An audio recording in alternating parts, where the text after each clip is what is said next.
한국 기업은 절대 우리를 떠날 수 없다. 14억 인구라는 시장 권력을 쥔 인도의 진짜 속내였습니다. 삼성전자가 인도 땅에 쏟아부은 돈만 13조 원. 인도는 이 거대한 투자를 인질 삼아 삼성에게 9천억 원의 세금 폭탄을 던졌습니다. 이것은 행정 실수가 아니라 계산된 압박이었습니다. 이 세금의 진짜 의미는 분명했습니다.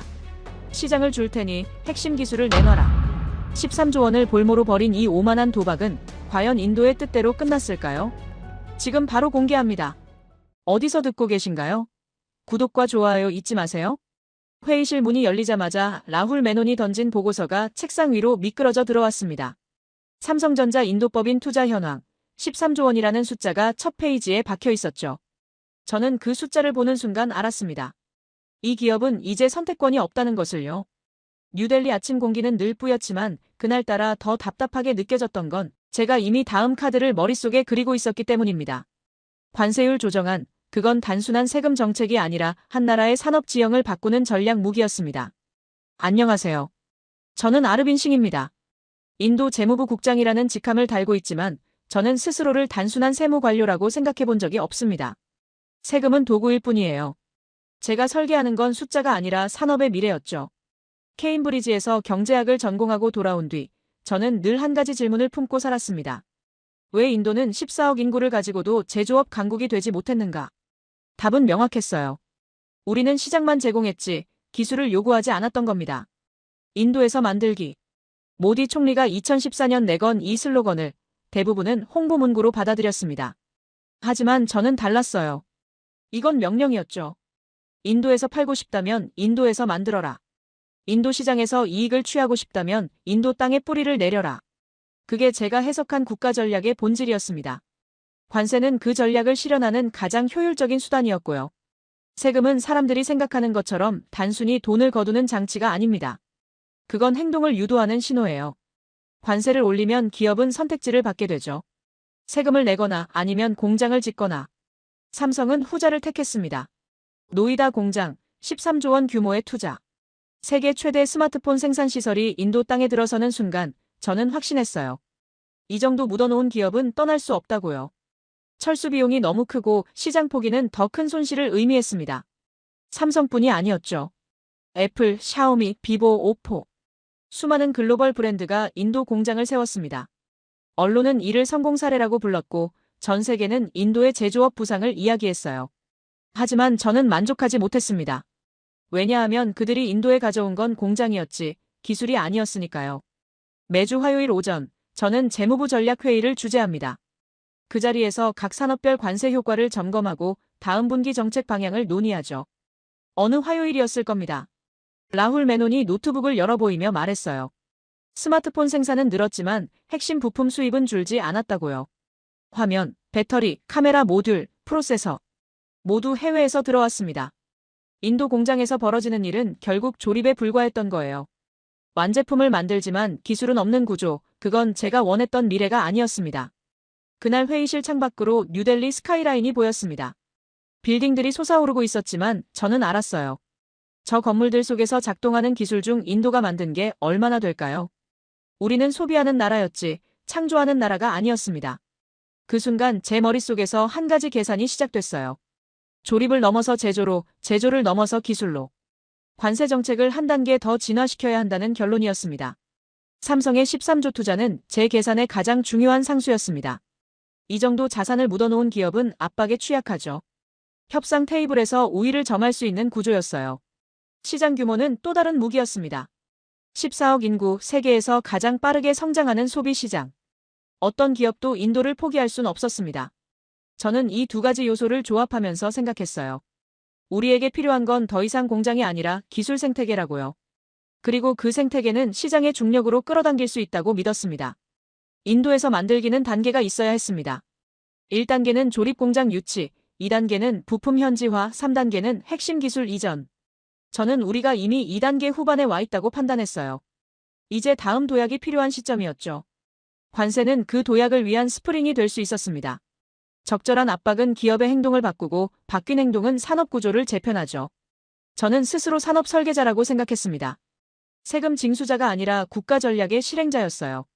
모드폰 사례를 기억합니다.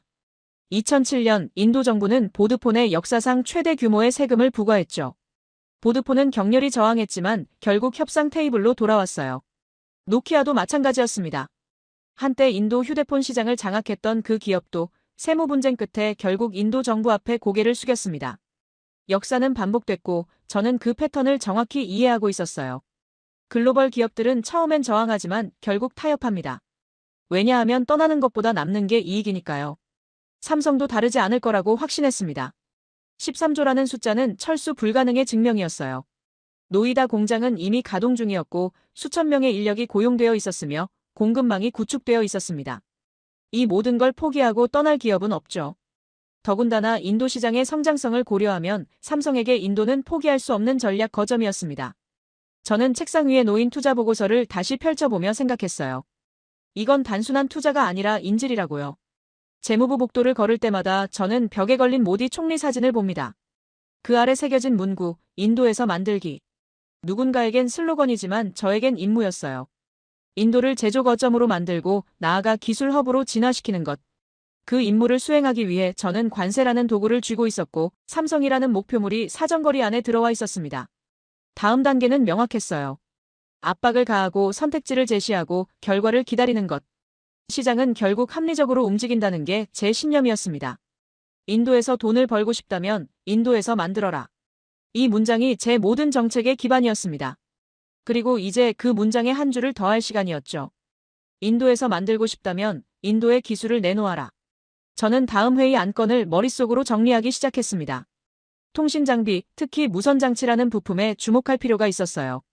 라훌 메논이 제안한 그 아이템은 제 전략을 다음 단계로 밀어붙일 완벽한 수단처럼 보였습니다.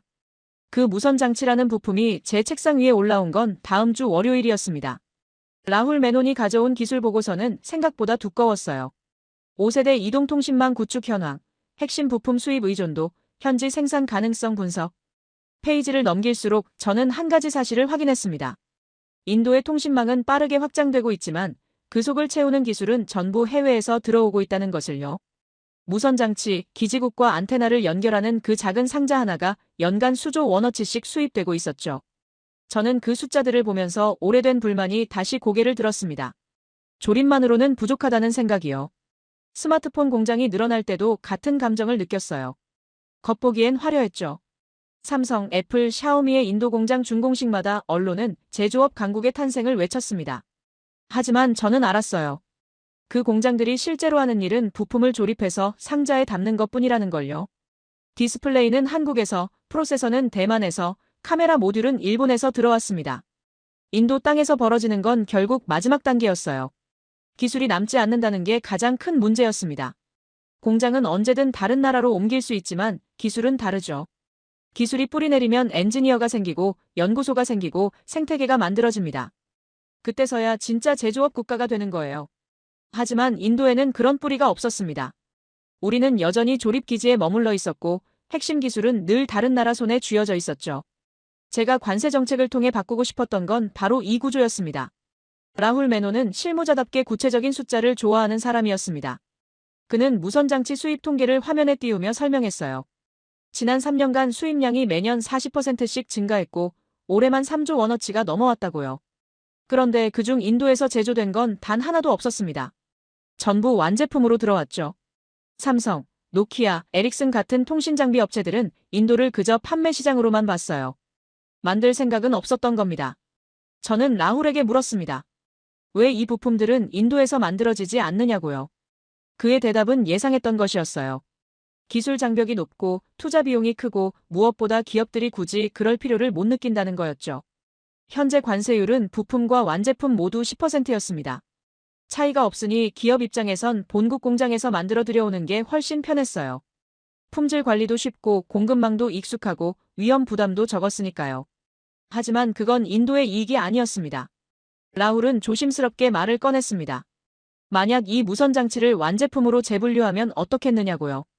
현재는 부품으로 취급돼서 낮은 세율을 적용받지만 사실 이 장치는 그 자체로 작동하는 완결된 시스템이라는 게 그의 논리였어요. 기지국에 연결만 하면 바로 쓸 수 있는 완제품이라는 거죠. 완제품으로 분류되면 관세율은 20%로 올라갑니다. 저는 즉시 그 의미를 파악했어요. 10% 차이, 그건 단순한 세금 인상이 아니었습니다. 관세 20%는 기업의 손익계산을 바꿔놓는 숫자였습니다. 3조 원어치 수입품의 20%면 6천억 원의 추가 부담이에요. 그 정도 금액이면 인도의 생산 라인을 구축하는 게 오히려 경제적일 수 있었죠. 공장을 짓고 장비를 들여오고 인력을 고용하는 비용과 맞먹는 수준이었습니다. 기업은 이제 선택해야 했어요. 관세를 계속 내면서 수입하든가 아니면 인도에 공장을 세워서 세금 부담을 없애든가. 저는 그들이 후자를 택할 거라고 확신했습니다. 하지만 제가 원한 건 공장만이 아니었습니다. 무선 장치는 단순 조립으로 만들 수 있는 물건이 아니었어요. 고도의 통신 기술이 집약된 정밀 장비였죠. 이걸 인도에서 생산하려면 설계 도면도 가져와야 하고 엔지니어도 데려와야 하고 핵심 부품 공급망도 구축해야 했습니다. 결국 기업은 기술을 통째로 이전할 수밖에 없었어요. 그게 제가 노린 지점이었습니다. 관세라는 압박을 통해 기업의 행동을 바꾸고 그 행동이 기술 이전으로 이어지게 만드는 거죠. 저는 라훌에게 말했습니다. 이건 좋은 아이디어라고요. 무선 장치는 전략적으로도 완벽한 타깃이었어요. 시장 규모가 크고 성장성이 높고 기술 파급 효과도 컸습니다. 무엇보다 삼성 같은 주요 통신 장비 업체들이 이미 인도에 상당한 투자를 해놓은 상태였죠. 스마트폰 공장에 이어 통신 장비 공장까지 세우는 건 그들에게 부담스럽겠지만 불가능한 일은 아니었습니다. 오히려 한번 들어온 기업일수록 추가 투자를 결정하기 쉬웠어요. 이미 인도 시장에 익숙했고 조직도 갖춰져 있었으니까요. 라훌은 실무적인 세부 사항들을 챙기기 시작했습니다. 품목 재분류에 필요한 법적 근거, 세계관세기구 규정과의 정합성, 국내 통신업체들의 반응 예측. 그는 이런 작업에 능숙한 사람이었어요. 규정의 틈새를 찾아내고 해석의 여지를 최대한 활용하는 데 탁월했죠. 저는 그의 능력을 믿었습니다. 무선 장치를 완제품으로 분류하는데 기술적 장애물은 없을 거라고 판단했어요. 회의실을 나서며 저는 창밖을 봤습니다. 뉴델리 시내 곳곳에서 5세대 통신망 공사가 진행 중이었어요. 새로운 안테나가 세워지고 케이블이 깔리고 장비가 설치되고 있었죠. 그 모든 장비의 핵심 부품이 해외에서 온다는 사실이 새삼 아쉬웠습니다. 하지만 이제 바뀔 거라고 생각했어요. 관세 정책 하나로 말이죠. 기업들은 처음엔 반발하겠지만 결국엔 순응할 겁니다. 왜냐하면 인도 시장은 포기할 수 없으니까요. 저는 책상으로 돌아와 정책안 초안을 작성하기 시작했습니다. 무선 장치의 품목 재분류 관세율 10%에서 20%로 인상, 시행 시기는 다음 분기 초. 간결했지만 강력한 내용이었어요. 이 한 장짜리 문서가 수조 원짜리 투자를 움직일 거라고 생각하니 묘한 쾌감이 들었습니다. 정책이라는 게 원래 그런 거였죠. 몇 줄의 문장이 산업 전체를 재편할 수 있었습니다. 라훌이 마지막으로 한 말이 기억납니다. 이 정책이 통과되면 기업들의 반발이 상당할 거라고요. 특히 삼성 같은 대기업은 강하게 저항할 거라는 예상이었어요. 하지만 저는 걱정하지 않았습니다. 반발은 예상된 수순이었고 저항은 일시적일 거라고 믿었죠. 결국 그들은 계산할 겁니다. 관세를 내는 것과 공장을 짓는 것 중 무엇이 이득인지를요. 그리고 저는 그 계산의 결과를 알고 있었어요. 관세를 내든가 기술을 들여오든가. 선택지는 명확했습니다. 그리고 그 선택이 어떤 결과로 이어질지도 분명했어요.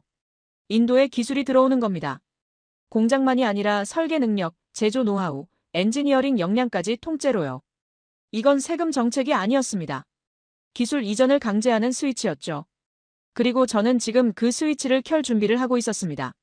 다음 강요회의에서 이 안건을 상정하면 승인은 문제 없을 거라고 확신했습니다.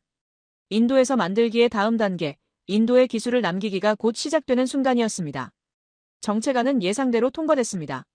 강요회의에서 반대 의견은 하나도 나오지 않았어요. 오히려 산업부 장관이 적극적으로 지지했죠. 통신 인프라에 투자하는 기업들이 기술까지 가져오게 만든다는 논리는 누구에게나 설득력 있게 들렸습니다. 회의가 끝나고 복도에서 몇몇 동료들이 축하한다며 어깨를 두드렸어요. 하지만 저는 이제 시작이라는 걸 알았습니다. 진짜 게임은 정책 발표 이후에 벌어질 테니까요. 기업들이 어떻게 반응하는지 그게 중요했습니다. 발표는 조용히 진행됐습니다. 재무부 공식 홈페이지에 공고문이 올라갔고 업계 관계자들에게 이메일이 발송됐죠.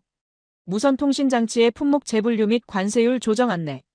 부품에서 완제품으로의 전환, 관세 10%에서 20%로 인상, 시행일은 2개월 후. 기업들에게 준비할 시간을 준다는 명목이었지만 사실은 저항할 시간을 주는 거나 마찬가지였어요. 저는 그들이 어떤 선택을 할지 지켜보기로 했습니다. 첫 반응은 업계협회에서 왔습니다. 통신장비 제조사 협의회라는 곳에서 재검토 요청 공문을 보내왔어요. 급작스러운 정책 변경은 기업 활동에 혼란을 준다는 내용이었죠. 예상했던 반응이었습니다. 모든 정책 변화엔 저항이 따르기 마련이에요. 하지만 저는 그 공문을 읽으며 오히려 안심했습니다. 격렬한 항의가 아니라 재검토 요청이라는 건 그들도 이 정책을 되돌릴 수 없다는 걸 알고 있다는 뜻이었으니까요. 삼성은 침묵했습니다. 발표 후 2주가 지났지만 아무런 공식 입장도 내놓지 않았어요. 라훌 메노는 그게 이상하다고 말했지만 저는 그렇게 생각하지 않았습니다. 오히려 당연한 수순이었죠. 대기업일수록 신중하게 움직이니까요. 내부 검토를 하고 손익을 계산하고 전략을 짜는데 시간이 필요했을 겁니다. 그 침묵 속에서 저는 이미 답을 읽고 있었어요. 삼성은 지금 어떻게 하면 가장 적은 손해로 이 상황을 넘길 수 있을지 고민하고 있을 거라고요. 제 책상 위에는 과거 사례 보고서들이 쌓여 있었습니다. 인도 정부와 글로벌 기업 간의 세무 분쟁 역사였죠. 2007년 보드폰 사건, 당시 인도 정부는 보드폰에 거액의 세금을 부과했습니다. 보드폰은 격렬히 저항했어요. 법정 소송을 걸었고 본국 정부를 동원해 압박했으며 언론을 통해 인도의 투자 환경을 비난했죠. 하지만 결국 어떻게 됐습니까? 몇 년의 공방 끝에 보드폰은 협상 테이블로 돌아왔고 상당 부분 인도 정부의 요구를 받아들였습니다. 노키아도 마찬가지였습니다. 한때 인도 휴대폰 시장 점유율 1위를 달리던 그 기업도 세무 분쟁에 휘말렸죠. 공장 폐쇄를 검토한다는 협박도 해봤고 투자 철수를 암시하기도 했어요. 하지만 끝은 똑같았습니다. 인도 시장을 포기할 수 없었던 노키아는 결국 타협했죠. 저는 이 사례들을 읽으며 하나의 패턴을 발견했습니다. 글로벌 기업들은 처음엔 저항하지만 시간이 지나면 현실을 인정한다는 거였어요. 왜 그럴까요? 간단합니다. 인도 시장이 그만큼 크고 중요하기 때문이죠.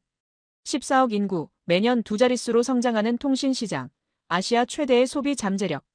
이런 시장을 포기하고 떠날 기업은 없습니다. 더군다나 이미 수조 원을 투자한 상태라면 더더욱 그래요. 철수 비용도 만만치 않고 경쟁사에게 시장을 내주는 것도 용납할 수 없는 일이었죠. 결국 기업은 남기로 결정하고 남기로 한 이상 인도의 규칙을 따를 수밖에 없었습니다. 삼성의 13조 원 투자가 계속 제 머릿속을 맴돌았습니다. 노이다 공장은 세계 최대 규모였어요. 하루 수만 대의 스마트폰이 생산되고 수천 명이 일하고 거대한 공급망이 작동하고 있었죠. 이 모든 걸 버리고 떠난다는 건 상상할 수 없는 일이었습니다. 그리고 통신장비 사업도 마찬가지였어요. 인도의 5세대 통신망 구축 시장은 향후 10년간 수십조 원 규모로 성장할 전망이었습니다.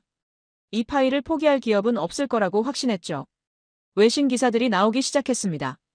인도의 새로운 관세 정책이 글로벌 통신장비 업체들에게 압박이 되고 있다는 내용이었어요. 어떤 기사는 삼성이 인도 정부와 협상에 들어갈 것으로 예상된다고 썼고, 다른 기사는 결국 삼성이 관세를 납부하거나 현지 생산을 확대할 수밖에 없을 거라고 분석했죠. 저는 그 기사들을 읽으며 만족스러웠습니다.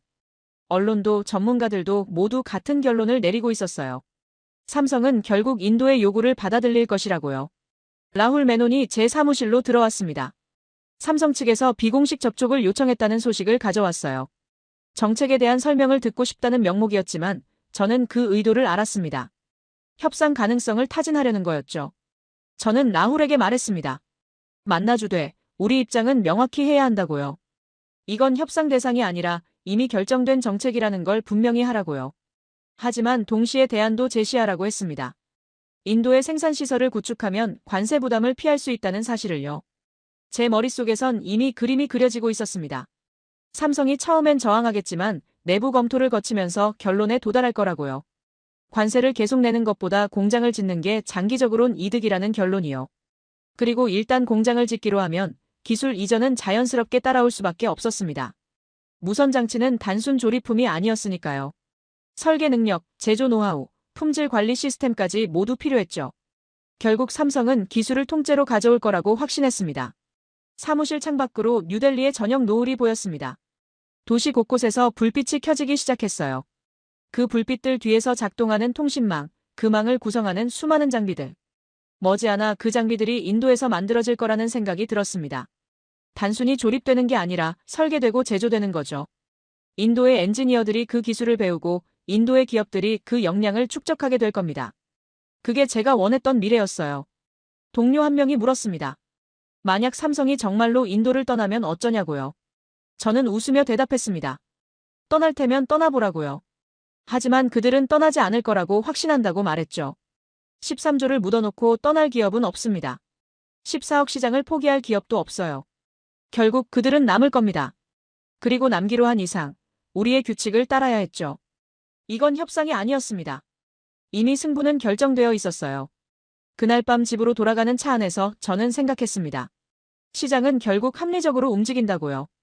기업은 이익을 따라 결정을 내리고 그 결정은 예측 가능하죠. 인도 시장의 가치와 관세 부담을 저울질하면 답은 명확했습니다. 남아서 규칙을 따르는 게 떠나는 것보다 이득이었어요.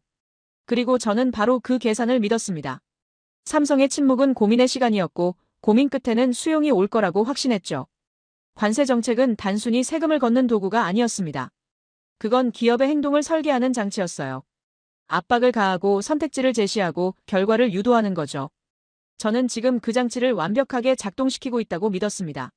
삼성은 곧 움직일 겁니다. 그리고 그 움직임은 제가 예상한 방향일 거예요. 시장의 중력은 거역할 수 없었으니까요. 14억이라는 숫자 앞에서 어떤 기업도 자유롭지 못했습니다. 삼성이 움직였습니다. 하지만 제가 예상했던 방향이 아니었어요. 정책 발표 3주 후 삼성전자 본사에서 공식 입장문이 나왔습니다. 인도 정부의 관세 정책 변경에 동의할 수 없으며 해당 관세 부과는 부당하다는 내용이었죠. 저는 그 문서를 처음 읽었을 때 잠시 당황했습니다. 협상 요청이나 유예 신청을 예상했는데 정면 거부였으니까요. 하지만 곧 마음을 가라앉혔어요. 이것도 협상 전술의 일부일 거라고 생각했죠. 강경한 태도로 시작해서 양보를 이끌어내려는 전략일 거라고요. 며칠 후 삼성 측 대표단이 뉴델리로 왔습니다. 김도현이라는 사람이 이끄는 팀이었어요. 삼성 글로벌 법무 및 통상 총괄 책임자라는 직함을 달고 있었죠. 회의실에 들어선 그의 첫인상은 침착했습니다. 급하거나 불안해 보이지 않았어요. 오히려 모든 상황을 이미 파악하고 온 사람처럼 보였죠. 저는 그와 악수를 나누며 생각했습니다. 이 사람은 협상 경험이 많은 전문가구나 하고요. 하지만 그게 결과를 바꾸진 못할 거라고 확신했습니다. 김도현은 정중했지만 단호했습니다. 그는 무선장치를 완제품으로 분류한 근거에 대해 물었어요.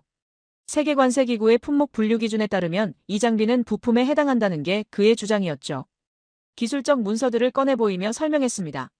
무선장치는 독립적으로 작동하지 못하고 반드시 기지국 시스템과 연결되어야만 기능한다고요. 따라서 완제품이 아니라 시스템의 일부, 즉 부품이라는 논리였습니다. 저는 그의 설명을 들으며 고개를 끄덕였어요. 일리 있는 주장이었지만 해석의 여지가 있는 영역이었죠. 라훌 메논이 반박했습니다. 해당 장비는 별도의 하우징을 가지고 있고 자체 전원 시스템이 있으며 소프트웨어가 탑재되어 있다고요. 이는 완제품의 특성을 충분히 갖추고 있다는 설명이었습니다. 품목 분류는 기술적 판단이 아니라 정책적 판단의 영역이기도 하다고 덧붙였죠. 김도현은 잠시 침묵했습니다. 그리고는 조용히 말했어요. 그렇다면 왜 인도 기업이 수입하는 동일 장비는 여전히 부품으로 분류되고 있느냐고요. 그 질문에 회의실 분위기가 미묘하게 바뀌었습니다. 저는 즉시 답했습니다. 현지 기업의 경우 생산 과정에 직접 투입되는 부품으로 인정될 여지가 있다고요. 하지만 김도현의 표정은 변하지 않았어요. 그는 서류 한 장을 꺼내 테이블 위에 올려놓았습니다. 인도 통신업체가 수입한 무선장치의 관세 신고서였죠. 삼성이 수입하는 것과 동일한 제품인데 관세율은 10%로 적용되어 있었습니다. 그는 조용히 물었어요. 같은 물건인데 왜 세율이 다르냐고요. 제조사가 다르다는 이유만으로 관세가 2배 차이 나는 게 합리적이냐고 물었습니다. 저는 그 순간 느꼈습니다. 이 사람은 단순히 세금을 깎아달라고 온 게 아니라는 걸요. 김도현은 준비된 사람이었어요.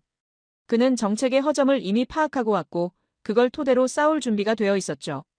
하지만 저는 여전히 여유가 있었습니다. 행정 해석의 문제라고 설명했어요.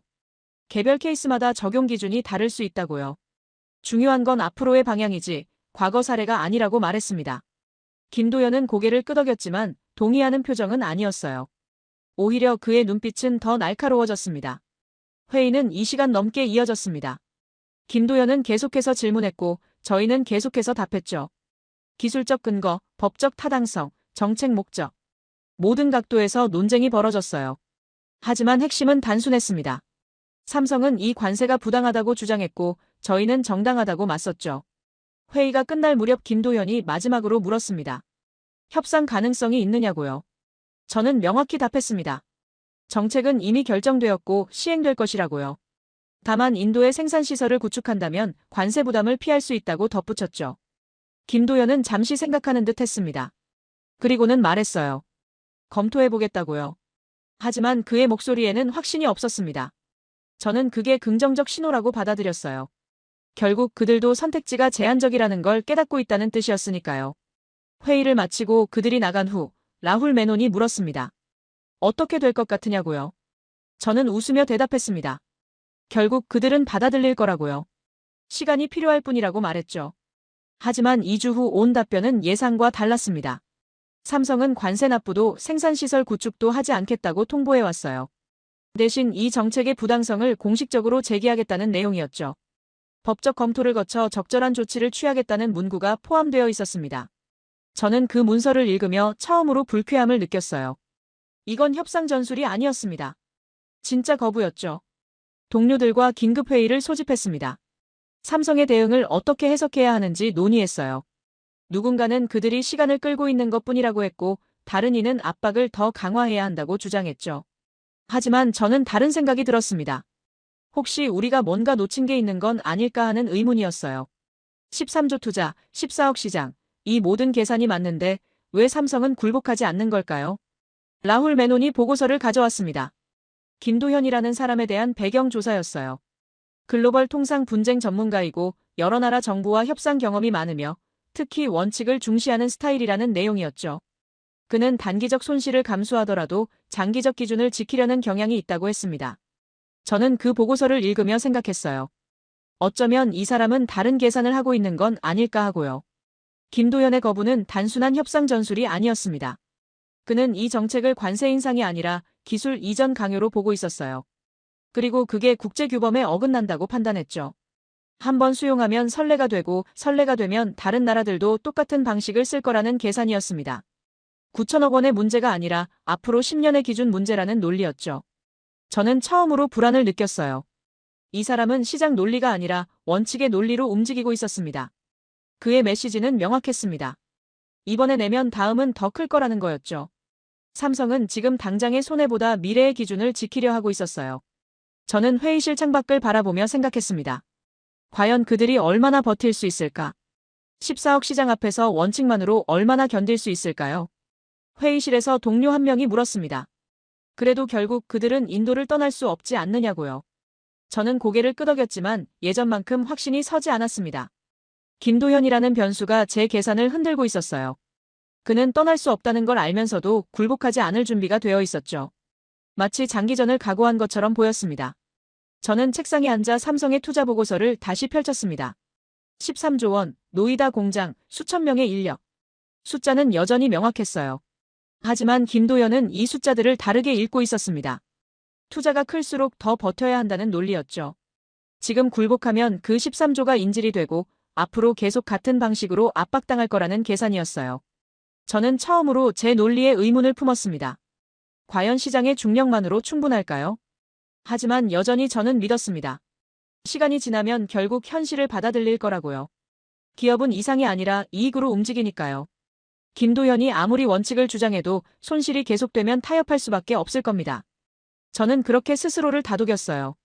하지만 마음 한구석에서 작은 균열이 시작되고 있었죠. 혹시 이번엔 다를 수도 있다는 의문이었습니다. 시장 논리와 원칙 논리가 충돌할 때 과연 어느 쪽이 이길까요? 저는 아직 답을 몰랐습니다. 김도연의 거부 이후 저는 압박 수위를 조정했습니다. 직접적으로 지시하지 않아도 인도 행정 시스템은 알아서 움직였어요. 재무부에서 외국 기업과 분쟁이 생기면 다른 부처들도 자연스럽게 그 기업을 예의주시하기 시작하죠. 명시적 명령 없이도 공기처럼 신호가 전달됐습니다. 삼성은 지금 협조적이지 않다는 신호였어요. 저는 그 신호가 어떻게 작동하는지 지켜보기로 했습니다. 첫 보고는 지방정부에서 올라왔습니다. 삼성이 노이다 공장 확장을 위해 신청한 건축 허가가 보류됐다는 내용이었어요. 담당 부서에서 추가 서류를 요청했고 환경영향평가를 재검토하겠다고 통보했다고 했죠. 기술적으로는 모두 정당한 절차였습니다. 하지만 타이밍이 묘했어요. 이전까지 2주면 나오던 허가가 갑자기 몇 달째 지연되고 있었으니까요. 저는 보고서를 읽으며 만족스러웠습니다. 시스템이 제대로 작동하고 있다는 증거였죠. 국세청에서도 소식이 왔습니다. 삼성 인도법인에 대한 정기 세무조사가 예정되어 있다는 통보였어요. 물론 정기조사는 모든 대기업이 받는 절차였습니다. 하지만 이 타이밍에 시작된다는 게 우연은 아니었죠. 조사가 시작되면 최소 몇 달은 걸릴 겁니다. 장부를 전부 뒤지고 직원들을 인터뷰하고 과거 거래를 재검토하는 과정이 시작될 거예요. 설사 문제가 없어도 그 과정 자체가 기업에겐 부담이었습니다. 저는 고개를 끄덕였어요. 이것도 정당한 행정 절차일 뿐이었으니까요. 관세청에서 올라온 보고도 있었습니다.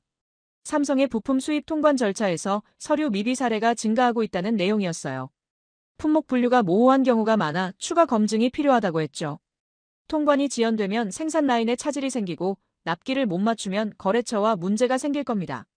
하나하나는 사소해 보이지만 쌓이면 사업을 압박하는 무게가 됐죠. 저는 이 보고서들을 쌓아두며 생각했습니다. 압박이 효과를 내고 있다고요. 라훌 메논이 정보원을 통해 들은 이야기를 전해줬습니다. 삼성 인도법인 내부 분위기가 심상치 않다는 소식이었어요. 현장 직원들이 불안해하고 있고 특히 박성호라는 인도법인 책임자가 본사에 여러 차례 긴급 보고를 올리고 있다고 했죠. 인허가 지연과 세무조사, 통관 문제가 동시에 터지자 현장이 감당하기 힘들어하고 있다는 내용이었습니다.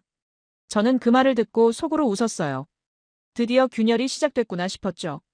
며칠 후 더 구체적인 정보가 들어왔습니다. 삼성 내부에서 의견 대립이 벌어지고 있다는 소식이었어요. 인도법인 박성호는 빨리 타협해야 한다고 주장하고 있고 본사 김도연은 원칙을 고수해야 한다고 맞서고 있다고 했죠.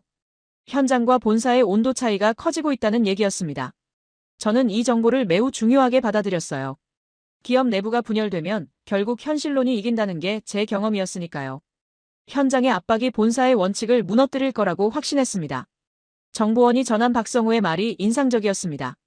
여긴 이겨도 이긴 게 아닐 수 있다고 했다더군요.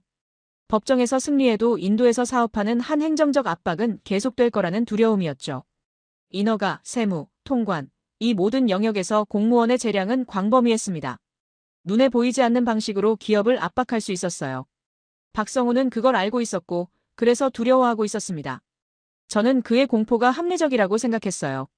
실제로 그런 일이 벌어지고 있었으니까요. 하지만 얼마 뒤 예상 밖의 보고도 올라왔습니다. 압박이 강해질수록 삼성 본사는 오히려 더 강경해지고 있다는 소식이었어요. 김도연이 전 세계 삼성 법무팀을 소집해 대응 전략을 논의했고 국제통상 전문 로펌을 여러 곳 고용했다고 했죠. 단순히 방어하는 게 아니라 본격적으로 싸울 준비를 하고 있다는 신호였습니다. 저는 이 보고를 받고 당황했어요. 압박이 굴복을 만들 거라고 예상했는데 오히려 저항을 강화하고 있었으니까요. 라훌 메논이 물었습니다. 압박을 더 강화해야 하는 거 아니냐고요. 저는 잠시 망설였습니다. 더 강하게 누르면 부러질까요? 아니면 더 단단해질까요? 인도 법인은 두려워하고 있지만 삼성 본사는 각오를 다지고 있었어요. 현장의 공포가 본사의 결단을 흔들 거라고 믿었는데 오히려 그 공포가 본사를 자극하고 있는 것처럼 보였습니다. 이건 제가 예상했던 시나리오가 아니었어요. 정보원이 전한 또 다른 이야기가 더 충격적이었습니다. 삼성 인도법인 직원들 사이에서 분위기가 바뀌고 있다는 소식이었어요. 처음엔 모두 빨리 합의하자고 했는데 최근엔 다른 목소리가 나온다고 했죠. 인허가가 막히고 세무조사가 나오고 통관이 지연되는 걸 보면서 직원들이 느끼는 건 두려움만이 아니라 분노라고 했습니다. 우리가 뭘 잘못했기에 이런 대우를 받느냐는 분노였죠. 그리고 그 분노가 김도연의 원칙론에 힘을 실어주고 있다고 했어요. 저는 그 말을 듣고 잠시 멈칫했습니다. 압박은 분명히 작동하고 있었어요. 현장은 고통받고 있었고 박성호는 두려워하고 있었죠. 하지만 그 압박이 제가 원하는 결과를 만들고 있는지는 의문이었습니다. 공포가 굴복을 만드는 게 아니라 분노를 만들고 있었어요. 그리고 그 분노가 저항의 연료가 되고 있었죠. 언제까지 고개를 숙일 것인가? 이 질문이 삼성 내부에서 확산되고 있다는 보고였습니다. 동료 한 명이 물었습니다. 현지 삼성법인이 설득할 가능성은 없느냐고요. 저는 고개를 저었어요. 정보를 종합해보면 그럴 것 같지 않았습니다. 분명 두려워하고 있었지만 그게 회사 전체의 입장을 바꾸진 못할 것 같았어요. 오히려 삼성 본사가 주도권을 잡고 있었고 현장의 공포조차 그의 논리를 강화하는 재료가 되고 있었습니다. 이렇게 압박받으면서도 싸우겠다는 건 그만큼 이 싸움이 중요하다는 뜻이었죠. 라훌 메논이 다시 물었습니다. 그럼 어떻게 할 거냐고요? 저는 잠시 생각했습니다. 압박을 멈출 순 없었어요. 지금 물러서면 인도 정부의 위신이 손상될 테니까요. 하지만 압박만으로 이길 수 있을지도 확신이 서지 않았습니다. 삼성은 예상보다 단단했고 김도연은 예상보다 집요했어요. 그리고 박성우의 공포조차 역설적으로 그들의 결의를 다지는 역할을 하고 있었죠. 저는 책상 위에 쌓인 보고서들을 다시 펼쳤습니다. 인허가 지연, 세무조사 통보, 통관 문제. 모두 정당한 행정 절차였어요. 하지만 동시에 압박이기도 했죠. 법과 압박 사이 어딘가에서 저는 줄타기를 하고 있었습니다. 그리고 그 줄타기가 예상보다 위험하다는 걸 깨닫기 시작했어요. 현장의 공포가 본사의 굴복으로 이어질 거라는 제 계산이 틀렸을 수도 있었습니다.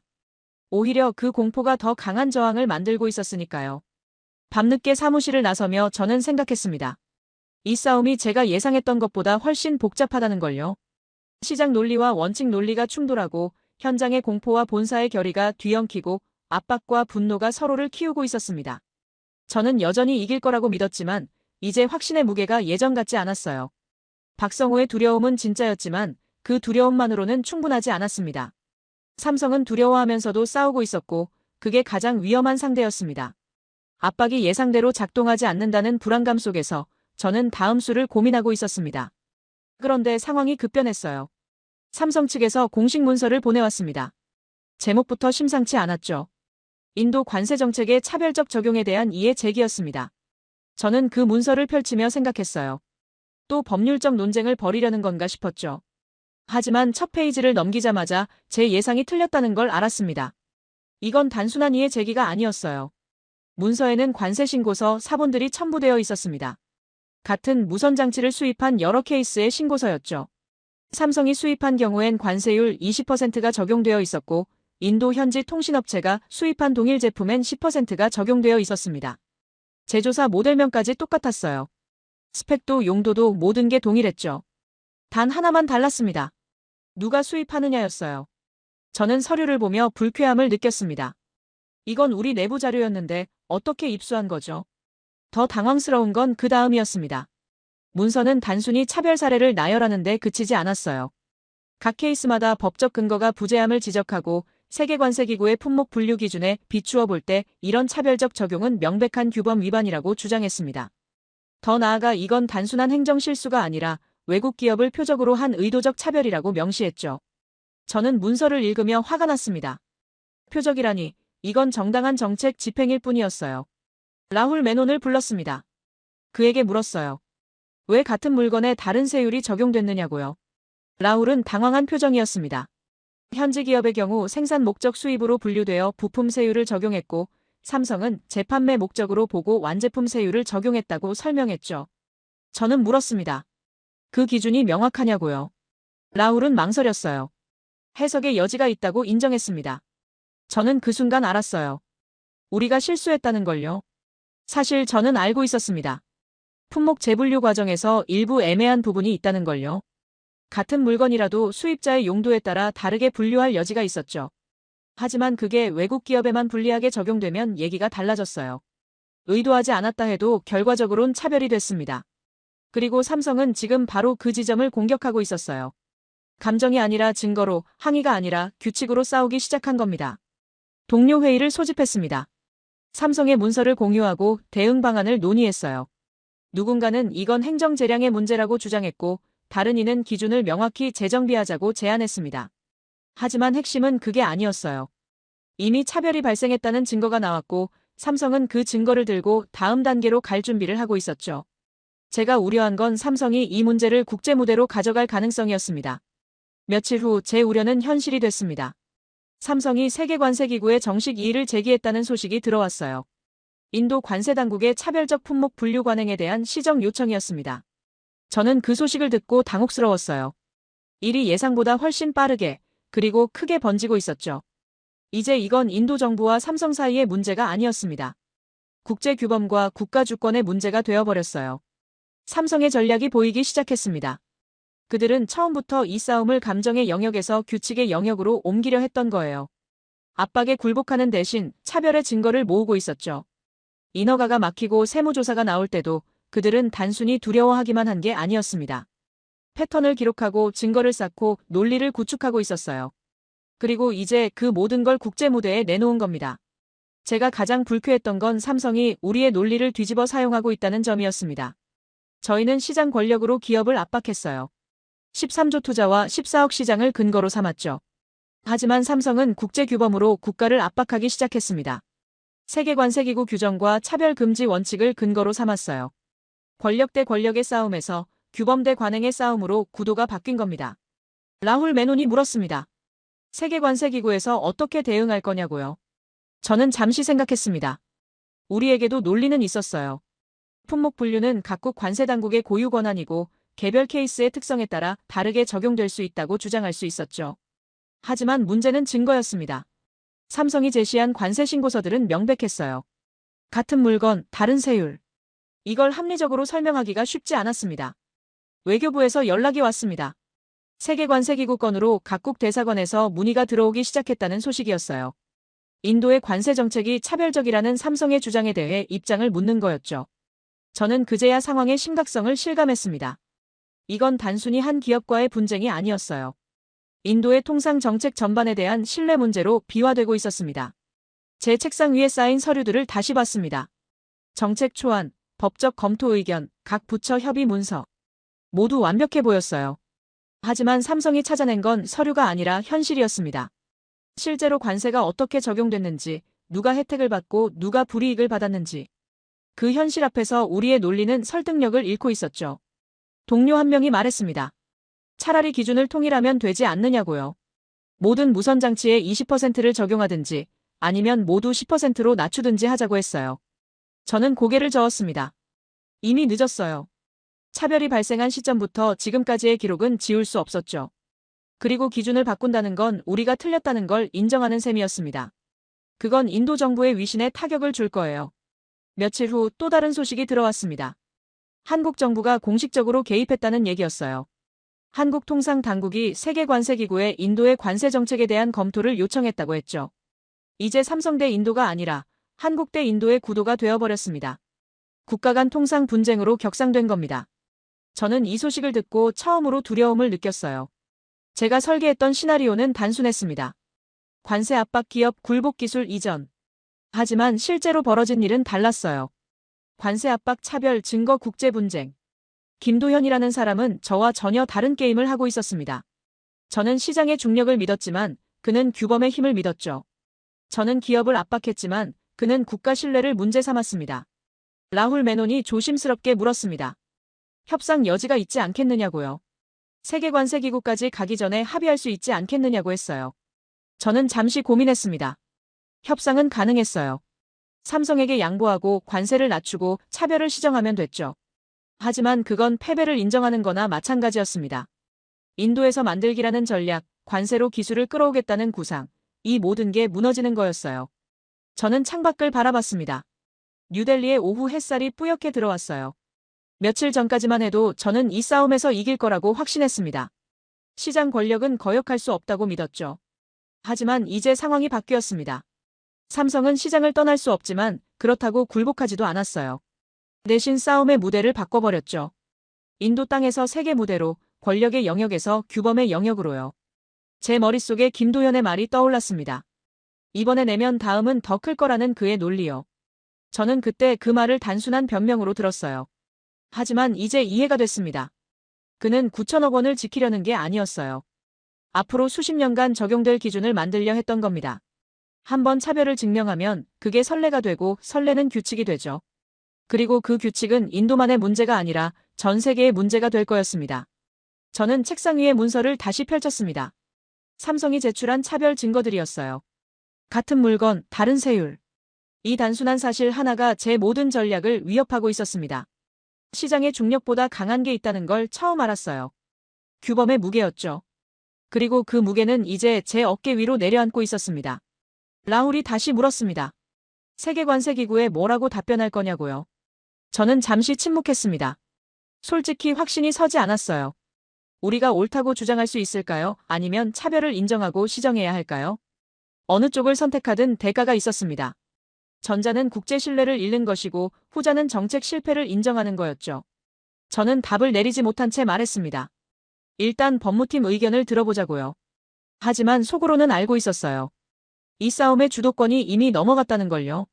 세계관세기구 회의 참석 통보를 받은 건 한 달 후였습니다. 인도 대표단을 이끌고 제네바로 가야 한다는 지시였어요. 저는 그 통보를 받고 불쾌했습니다. 이건 인도의 내정 문제인데 왜 국제 무대에서 해명해야 하는 거죠? 관세 정책은 주권 국가의 고유 권한이었어요. 하지만 외교부는 달리 생각했습니다. 이미 83개국이 이 안건에 관심을 표명했고 한국이 공식 검토를 요청한 이상 회피할 수 없다고 했죠. 저는 마지못해 준비에 들어갔습니다. 대표단을 꾸렸습니다. 라훌 메논, 법무팀 변호사 2명, 그리고 외교부에서 파견된 젊은 사무관 아니카 샤르마가 포함됐어요. 아니카는 처음 보는 얼굴이었습니다. 외교부가 왜 그녀를 보냈는지 물었더니 국제통상규범 전문가라고 했죠. 저는 별 기대 없이 받아들였어요. 어차피 이 회의는 형식적 절차일 거라고 생각했으니까요. 우리 입장을 설명하고 질의응답 몇 번 하고 끝날 거라고 예상했습니다. 제네바행 비행기 안에서 발표 자료를 검토했습니다. 인도의 관세 정책 목적, 품목 분류의 기술적 근거, 개별 케이스의 특수성. 논리는 탄탄해 보였어요. 하지만 아니카가 조심스럽게 물었습니다. 같은 제품에 다른 세율을 적용한 명확한 기준이 있느냐고요. 저는 짜증이 났습니다. 그건 행정 재량의 문제라고 답했죠. 아니카는 더 이상 묻지 않았지만 그녀의 표정은 확신에 차 있지 않았어요. 제네바 회의장에 도착했을 때 저는 처음으로 긴장했습니다. 생각보다 훨씬 많은 나라 대표단이 참석해 있었어요. 한국은 당연했고 예상 밖으로 일본, 독일, 미국 대표도 보였습니다. 심지어 동남아시아 몇몇 국가 대표들도 있었죠. 이 사안에 왜 이렇게 많은 나라가 관심을 갖는지 이해가 안 됐어요. 라울에게 물었더니 이게 선례가 되면 다른 나라도 비슷한 방식으로 외국 기업을 압박할 수 있기 때문이라고 했습니다. 저는 그제야 깨달았어요. 이건 인도만의 문제가 아니라는 걸요. 회의가 시작됐습니다. 의장이 안건을 소개했어요.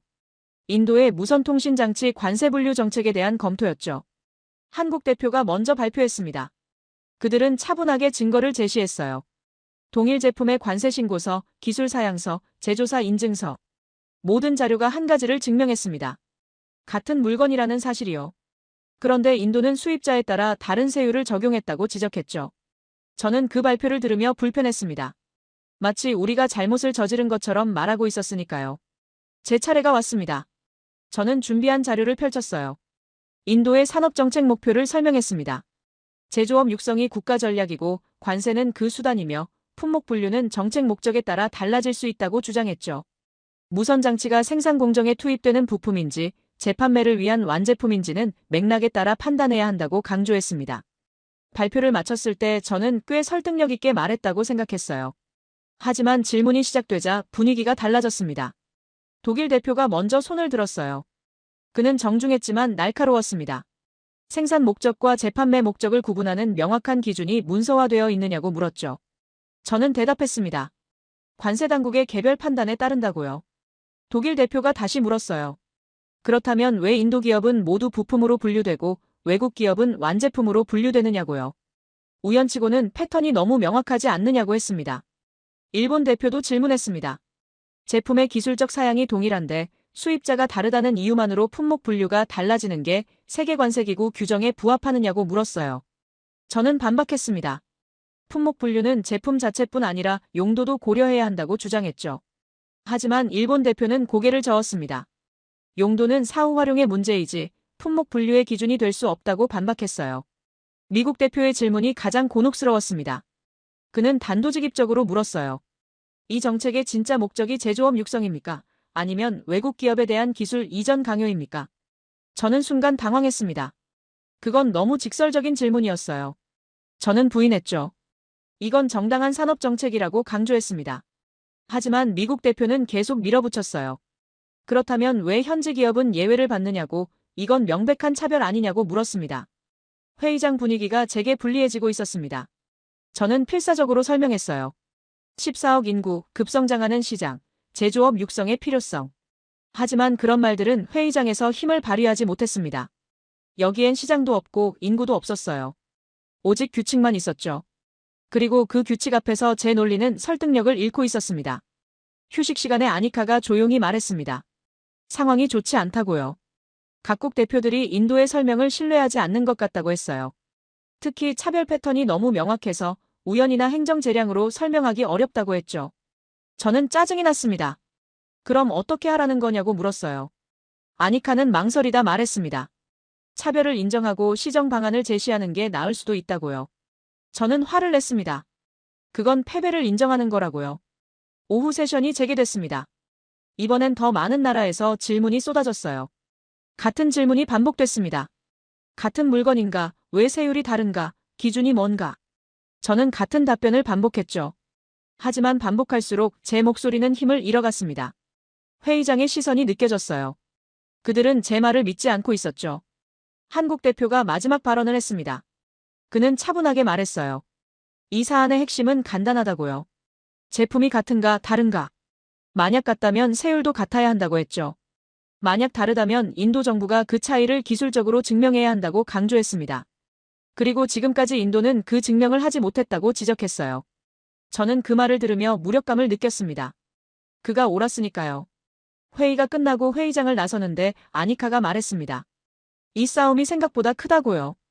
단순히 관세 분쟁이 아니라 국제통상 질서의 문제가 됐다고 했어요. 인도가 여기서 밀리면 앞으로 다른 나라들도 비슷한 정책을 쓰기 어려워질 거라고 했죠. 반대로 인도가 버티면 국제 신뢰에 타격을 받을 거라고요. 저는 그녀의 말을 듣고 처음으로 두려움을 느꼈습니다. 이건 제가 통제할 수 있는 범위를 넘어선 일이었어요. 호텔로 돌아와서 라훌과 대책을 논의했습니다. 그는 걱정스러운 표정이었어요. 회의 분위기가 예상보다 훨씬 나쁘다고 했죠. 각국 대표들이 인도 편을 들어줄 것 같지 않다고 했습니다. 저는 물었어요. 그럼 어떻게 되는 거냐고요? 라훌은 조심스럽게 답했습니다. 아마 권고 결정이 나올 거라고요. 인도의 관세 분류가 부적절하다는 판단이 나올 가능성이 높다고 했죠. 뉴델리로 돌아가는 비행기 안에서 저는 생각했습니다. 이 싸움을 어떻게 끝낼 것인가? 계속 버티면 국제 신뢰를 잃고 굽히면 정책 실패를 인정하는 겁니다. 어느 쪽을 선택해도 제가 지는 거였어요. 김도현이라는 사람이 처음부터 노렸던 게 바로 이 상황이었을지도 몰랐습니다. 인도 땅에서는 이길 수 없으니 세계 무대로 끌고 간 거죠. 그리고 그 무대에선 권력이 아니라 규칙이 지배했습니다. 저는 비로소 깨달았어요.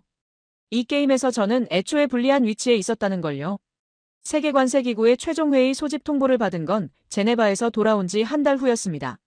권고 결정을 발표한다는 내용이었어요. 저는 그 통보를 보며 마지막 희망을 품었습니다. 혹시 우리 편을 들어줄 수도 있지 않을까 하는 기대였죠. 인도는 개발도상국이고 제조업 육성은 정당한 국가 목표이며 선진국들이 과거에 썼던 방식을 우리도 쓸 권리가 있다고 생각했어요.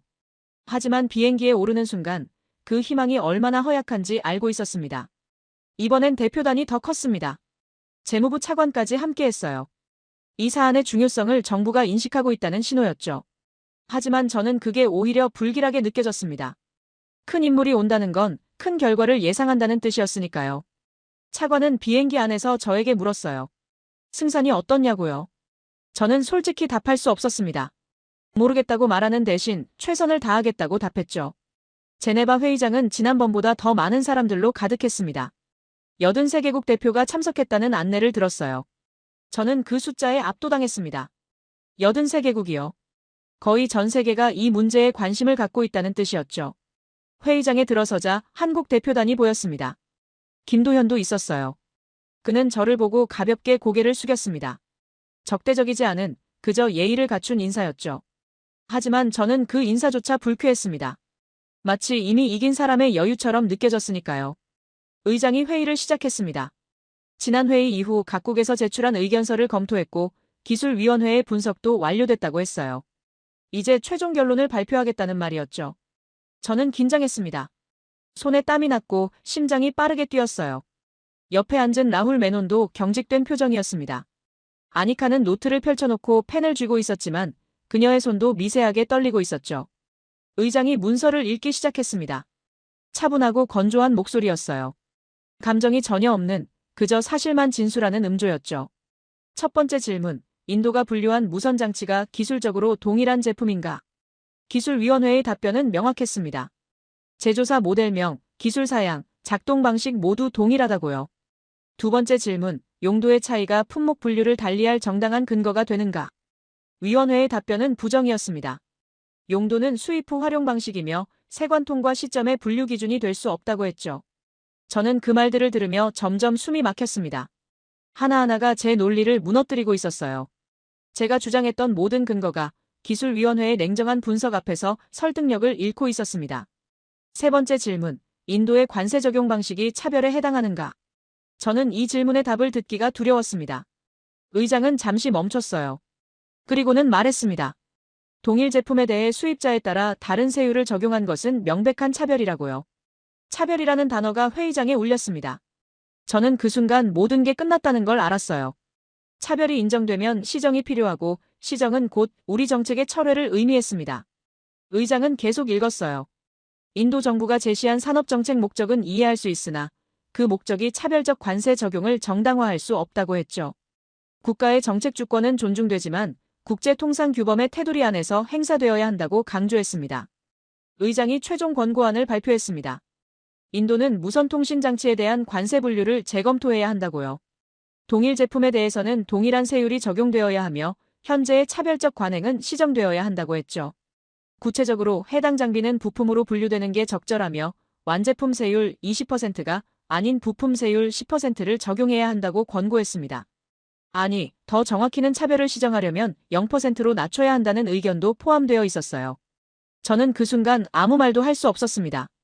20%에서 0%로요. 제가 기술을 끌어오려고 설계했던 그 압박이 완전히 무효화되는 순간이었어요.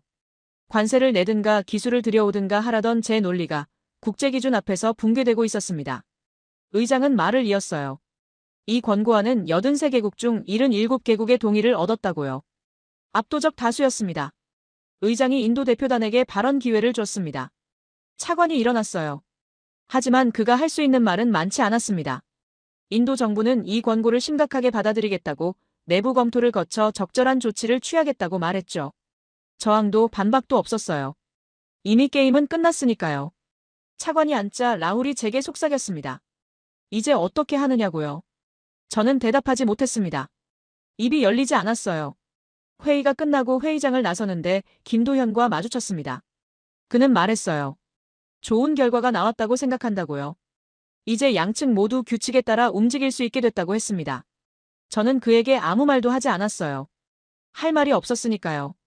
그는 다시 한번 고개를 숙이고 지나갔습니다. 저는 그의 뒷모습을 보며 생각했어요. 이 사람은 처음부터 이 결말을 예상하고 있었구나 하고요. 호텔로 돌아와 혼자 앉아 있었습니다. 창밖 제네바의 밤은 여전히 맑았어요. 하지만 제 안은 온통 어두웠습니다. 떠날 테면 떠나봐. 결국 남아있을 거야. 제가 했던 그 말이 머릿속을 맴돌았어요. 저는 시장의 중력을 믿었습니다. 14억 인구, 13조 투자. 이 숫자들이 삼성을 붙잡을 거라고 확신했죠. 하지만 제가 놓친 게 있었어요. 시장보다 강한 게 있다는 걸요. 규범이었습니다. 라훌이 들어왔습니다. 본국에 보고서를 보내야 한다고 했어요. 뭐라고 쓸까요? 라고 물었죠. 저는 한참을 침묵했습니다. 그리고는 말했어요. 사실대로 쓰라고요.